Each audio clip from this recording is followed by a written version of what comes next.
Welcome back to my channel. ఈరోజు మనం ఈజీగా సర్వపిండి ఎలా చేయాలో చూద్దాం రండి. ఒక మిక్సీ జార్ తీసుకొని అందులోకి 2 స్పూన్ల జీలకర్ర వేసుకోవాలి. ఒక చిన్న ఉల్లిపాయని ఇలా కట్ చేసుకొని వేసుకోవాలి. ఒక చెంచా ధనియాలు వేసుకోవాలి.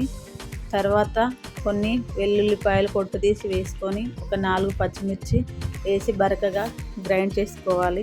మనం వేయించుకున్న పల్లీలు చల్లారిన తర్వాత ఇలా ఒక గిన్నెతో ఇలా మెదుపుకుంటే పొట్టంతా పోతుంది. 1.5 కప్పు బియ్యం పిండిని ఇలా ఒకసారి జల్లెడతో జల్లించుకోవాలి. ఇందులో ఏమైనా దుమ్ము లాంటిది ఉంటే పోతుంది. ఇప్పుడు ఈ పిండిలో మీ రుచికి సరిపడన్ని నువ్వులు వేసుకోవాలి. ఇందులో పచ్చిశనగపప్పు కొంచెం వేసుకోవాలి. అలాగే కొన్ని పల్లీలు వేసుకోవాలి.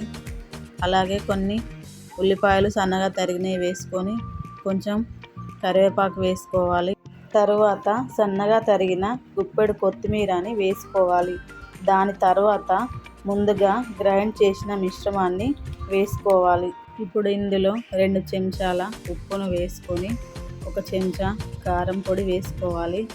అలాగే ఒక 1/2 చెంచా అల్లం వేసుకొని కొంచెం పసుపు వేసుకోవాలి. దీన్ని బాగా ఒకసారి కలుపుకోవాలి. ఇలా కలుపుకున్న తర్వాత మనం కొంచెం నీళ్ళు చల్లుకుంటూ దీన్ని ఒక ముద్దలాగా చేసుకోవాలి. ఇప్పుడు ఒక మందపాటి గిన్నెలో పావడంత నూనె పోసుకొని మనం పిండిని పల్చగా ఇలా ఒత్తుకోవాలి.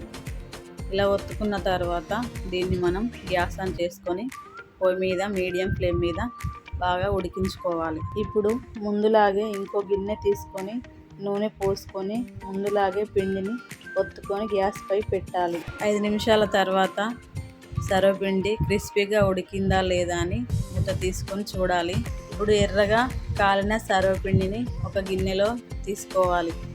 ఇదే విధంగా ఒకదాని తర్వాత ఒకటి ఇలాగే పెట్టుకుంటే మన టేస్టీ ఈజీ క్రిస్పీ సర్వపిండి రెడీ.